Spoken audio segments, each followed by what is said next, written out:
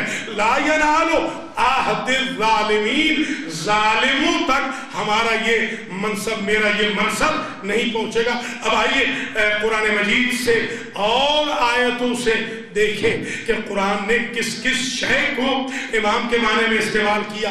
مثلا ارشاد ہوتا ہے وَكُلَّ شَيْءٍ أَحْصَيْنَاهُ، سورہ یاسین کی 12ویں آیت میں وَكُلَّ شَيْءٍ أَحْصَيْنَاهُ فِي إِمَامٍ مُبِينٍ، ہم نے ہر شے کا احصاء کر دیا ہے امام مبین میں، ہم نے ہر شے کو سمیٹ کے رکھ دیا ہے امام مبین میں.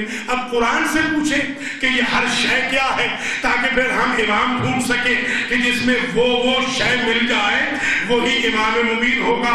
قُلْ كُلٌّ يَعْمَلُ عَلَى شَاكِلَتِهِ، کل کیا ہے یہ دیکھنا ہے. کل اگر سمجھ میں آ گیا تو سب کچھ سمجھ میں آ جائے گا. قُلْ كُلٌّ يَعْمَلُ عَلَى شَاكِلَتِهِ، جتنے انسان ہیں سارے کے سارے اپنی نیچر کے مطابق عمل کرتے ہیں. الزمناہ کل انسان طائرہ فی عنقہ، ہر انسان کا اعمال نامہ ہم نے اس کے گلے میں لٹکا دیا ہے. وہ جج کر سکتا ہے کہ وہ نیک ہے یا برا ہے. قل کل لہ قانتون، جتنے بھی قنوت پڑھنے والے ہیں کل کے کل اللہ ہی کے تابع فرمان ہے. کل فی فلک یسبحون، تنزل الملائکۃ والروح فیہا بإذن ربہم من کل امر سلام. اللہ کا ہر امر ہے.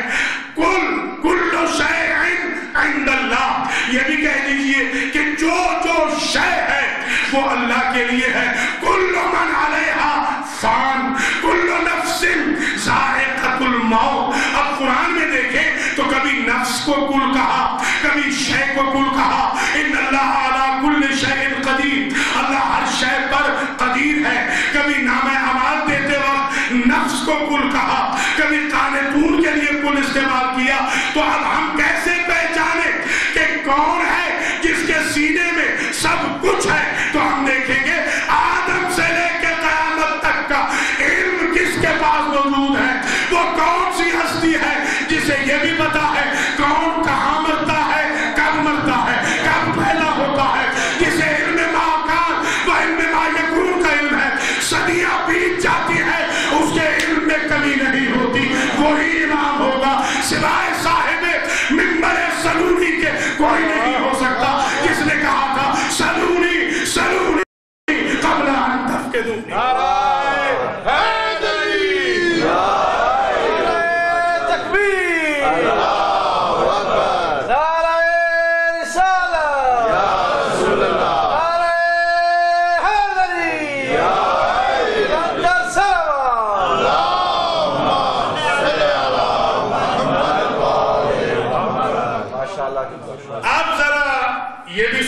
کہ حضرت ابو ذر نے حضور سے سوال کیا، یا رسول اللہ یہ جو امام ہے اس کا تعارف کروا دیجیے، ایسے نہ ہو آپ کے بعد ہمیں پریشانی ہو جائے.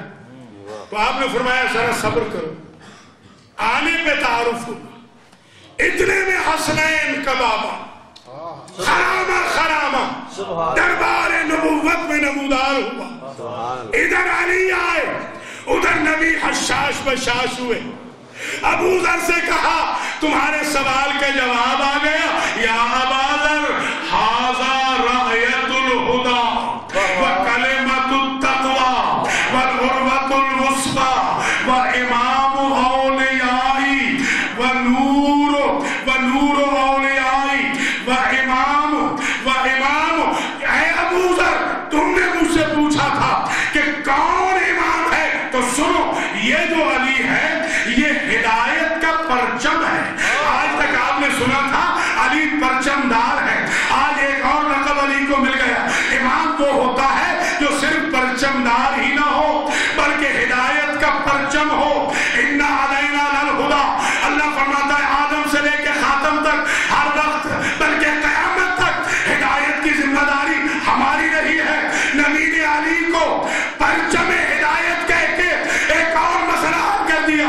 اگر پرچم دار کہتے علی کو تو علی مسلمانوں کی ضرورت کا نام ہوتا. پرچم کہہ کے بتا دیا جو نبی بھی پرچم پکڑے گا اس کی ضرورت کا نام میرا بھائی علی ابن ابی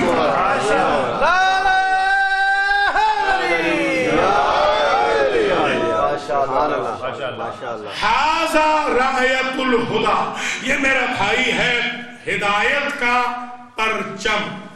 وکلمۃ التقوی, اور یہ میرا بھائی تقوی کا کلمہ ہے. والعروۃ الوثقی, جو آیت الکرسی میں عروۃ الوثقی ہے جس کی وجہ سے لوگ اللہ تک پہنچتے ہیں, وہ یہ میرا بھائی ہے. وامام اولیائی, اور جتنے میرے ولی ہیں ان سب کا امام علی ہے. یہ ایک مسئلہ ہی حل ہو گیا. اب اگر کوئی بھی ولی کا دعویٰ کرے کہ میں نبی کا ولی ہوں تو اس کا سٹیٹس نبی سے چیک نہیں کرنا ہوگا, اس کا سٹیٹس علی سے چیک کرنا ہوگا کہ ہم تمہیں نبی کا ولی تب ہی مان سکتے ہیں کہ مولا علی تمہارے امام ہو. اس لیے کہ نبی نے کہا تھا امام اولیائی, جتنے میرے ولی ہیں جتنے میرے جانشین ہیں ان سب کے امام کا نام ہے علی. تبھی تو حسن سے لے کے مہدی تک سب کے امام کا نام ہے علی ابن ابی طالب.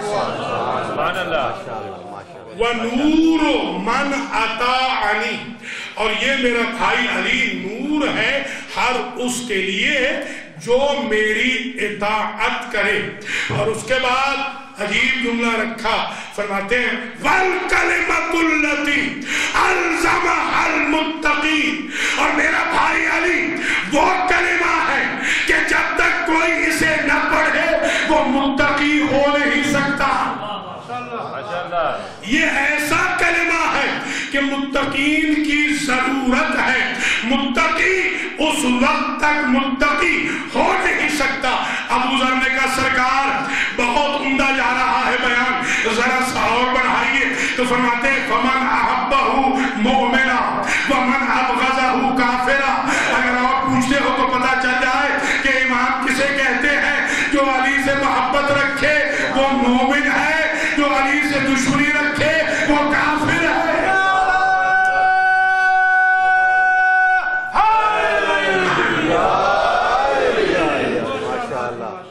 فمن احبہ کان مومنا ومن ابغضہ کان منافقا ومن ترک ولایتہ کان ضالا مضلا ومن جاہد ولایتہ کان فاسقا.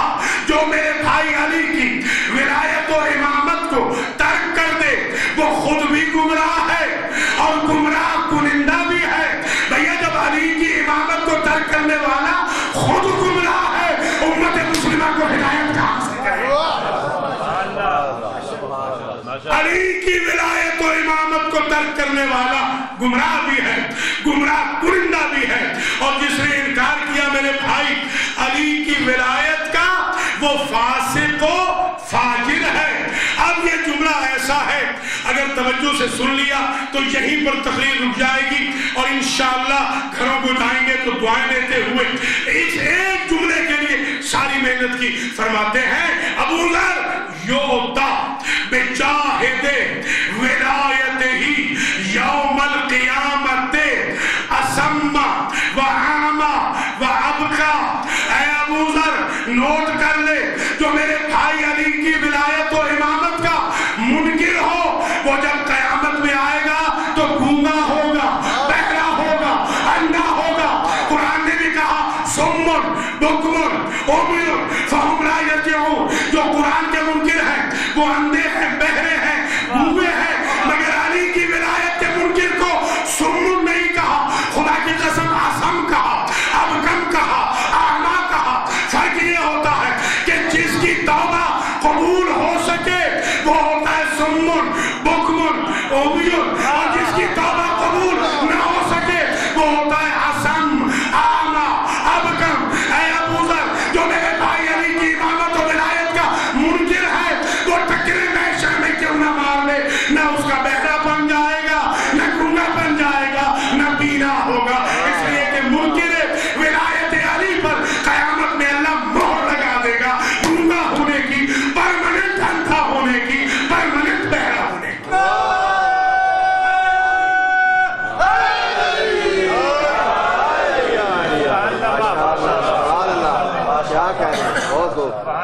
اب ذرا سا مانچسٹر میں ہے یہ کہ گرم ہوتے ہیں اس وقت جب ہمارا ٹائم ختم ہو جاتا ہے، تو مہربانی کر کے خطبے سے ہی گرم ہو جائیں، اس لیے کہ ٹائم رہتا ہے.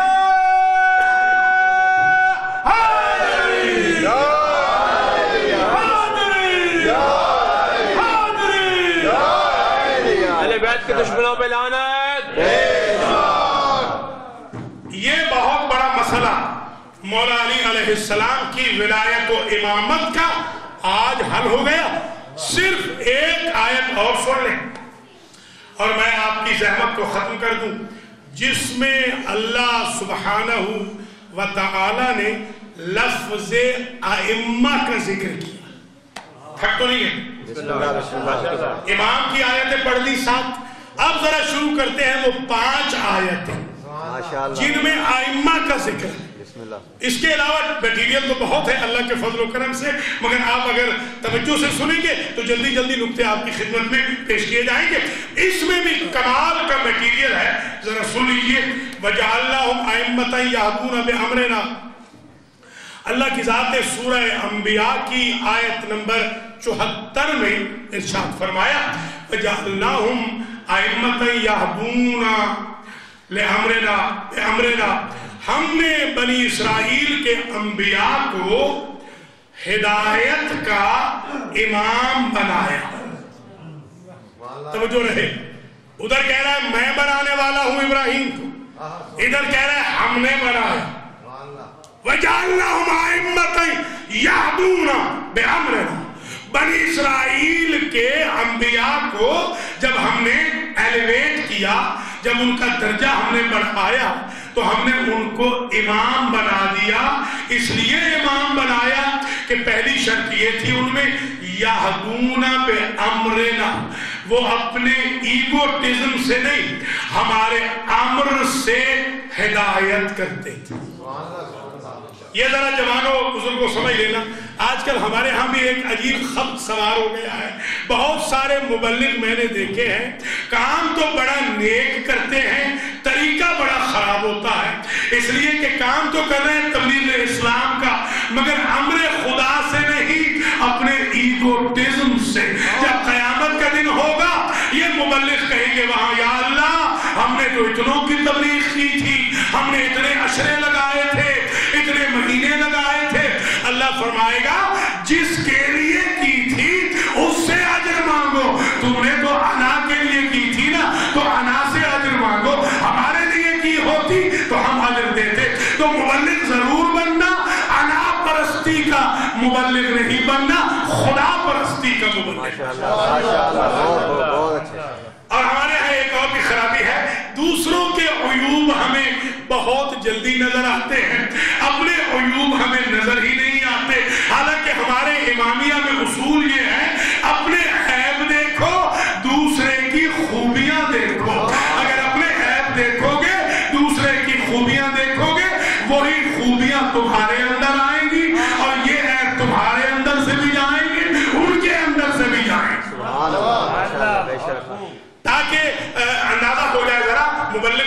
شوق تو سب کو ہے، اس لیے کہ بدأ الاسلام غریبا وسیعود غریبا، اسلام ہے غریب، کوئی پوچھنے والا تو ہے نہیں، جو چاہے مبلغ بنے، جو چاہے اپنی من پسند کو شامل کر دے۔ یاد رکھنا اگر اسلام میں آپ نے من پسند کو شامل کیا تو ثقیفہ والوں سے بہتر انجام نہیں ہونے والا۔ وہ بھی کلمہ تو پڑھ رہے تھے مگر خدا پرستی کی بجائے اللہ پرستی کر رہے تھے۔ ہمارا امامیہ کا اسکول آف تھاٹ یہ ہے، ہمارے ائمہ نے جیسے سکھایا ہے تبلیغ ویسے کرنی ہے، ہمارے اماموں نے جو ٹولز بتائے ہیں اس کے مطابق تبلیغ کرنی۔ آخری جملہ آ رہا ہے کہ ہم نے انبیاء بنی اسرائیل کو امام بنایا۔ وہ کون سے امام تھے؟ وہ ہمارے امر سے ہدایت کرتے تھے، اور ہم نے کیا کیا؟ وَأَوْحَيْنَا إِلَيْهِمْ فِعْلَ الْخَيْرَاتِ، ہم نے ان کی طرف وحی کی کہ خیرات کرتے رہنا، وَإِقَامَ الصَّلَاةِ وَإِيتَاءَ الزَّكَاةِ، نماز قائم کرتے رہنا، زکوٰۃ دیتے رہنا، وَكَانُوا لَنَا عَابِدِينَ، ہم نے اس لیے ان کو امام بنا دیا تھا کہ وہ ماضی میں ہمیشہ ہمارے عابد رہے تھے۔ ایک مسئلہ اور حل ہو گیا، امام وہ بنے گا جو ہدایت کرے اللہ کے امر سے، امام وہ بنے گا جو خیر والا ہو، امام وہ بنے گا جو اقامہ صلاۃ والا ہو، امام وہ بنے گا جو ایتاء زکوٰۃ والا ہو، امام وہ بنے گا جو ہمیشہ کا عابد ہو۔ اگر ان شرائط کو ہم دیکھ لیں، صفتوں کو دیکھ لیں، تو کلیئر کٹ پتہ چل جاتا ہے۔ جب اللہ نے فرمایا کہ ہمارے امر کے بغیر وہ تبلیغ نہ کرے، ہدایت کرے تو ہمارے امر سے کرے، مزہ تو جب ہے کہ امام اسے مانا جائے جو ولی الامر ہو، جو امر الہی کا مالک ہو، اسے مانا جائے، اس لیے کہ امر سے ہدایت کرنی ہے، اور خیرات خیر کی جمع ہے، خیر والے کو امام ماننا ہے۔ جب تک غدیر میں میرے مولا علی کی ولایت و امامت کا اعلان نہیں ہوا تب تک ہماری اذان میں، اقامت میں حی علی خیر العمل نہیں آیا۔ رسول سے پوچھا صحاب نے کہ پہلے نہیں پڑھتے تھے، اب کیوں پڑھنا شروع فرمایا؟ تو کہا اس سے پہلے جتنے تھے وہ عمل تھے، علی کی امامت خیر العمل۔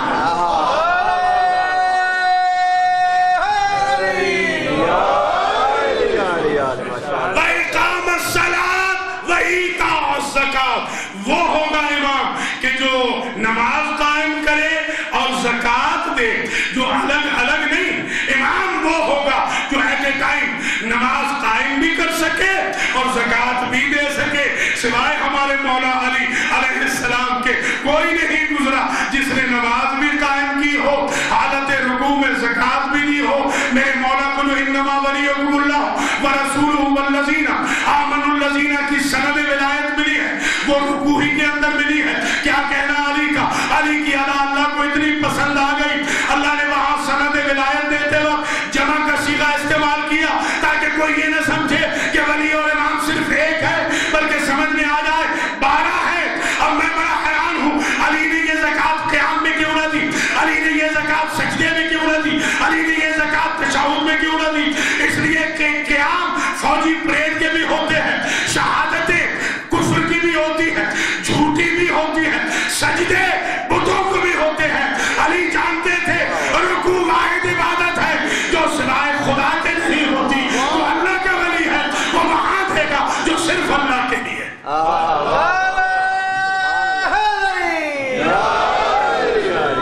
وَكَانُوا لَنَا عَابِدُونَ، ہم نے انہیں اس لیے بنا دیا تھا امام کہ وہ ہمارے عابد تھے، ماضی کے عابد تھے۔ پتہ چلا امام وہ ہوتا ہے جو ماضی کا عابد ہو۔ اب ماضی کا عابد کیسے ہو سکتا ہے؟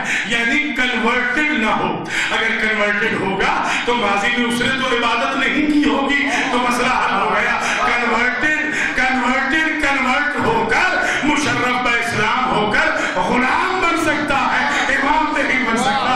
امام وہ ہونا چاہیے کہ جو آئے بھی اللہ کے گھر سے اور جائے بھی اللہ کے گھر سے۔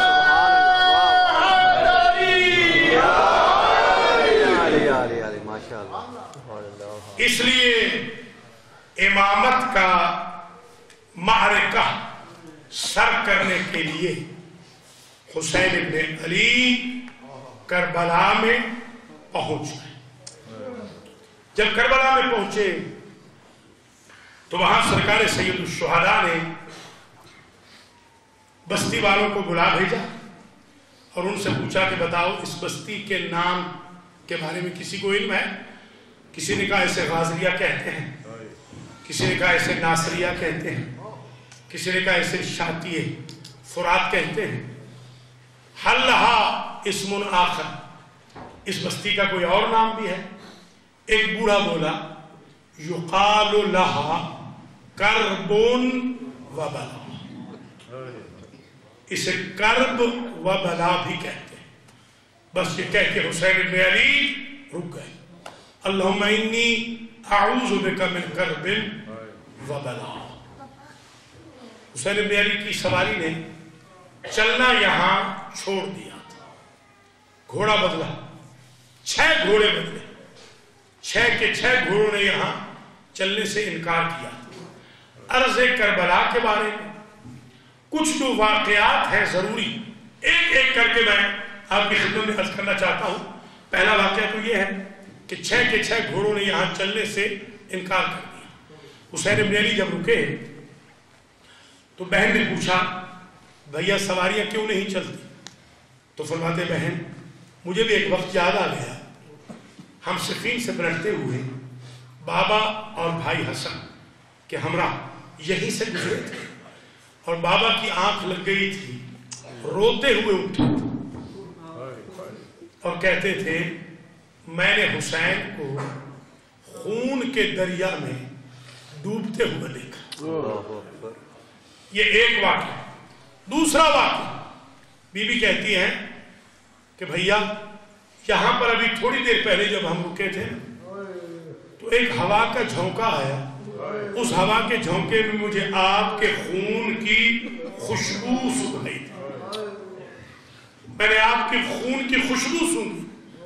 اللہ اکبر۔ تیسرا واقعہ حسین ابن علی قاسم ابن حسن سے کہہ رہے ہیں کہ اس جگہ ہم مارے جائیں گے، تو شہزادہ تیار ہے، اور یہاں حسین ابن علی کے دل میں عجب خیال آیا، کہا بیٹا تمہارا بھائی اصغر بھی یہاں پر مارا جائے گا۔ تو کہا کیا فوج اشتیاق خیموں میں چلی جائے؟ کہا نہیں، میں علی اصغر کو پانی کے لیے لے جاؤں گا۔ اللہ اکبر۔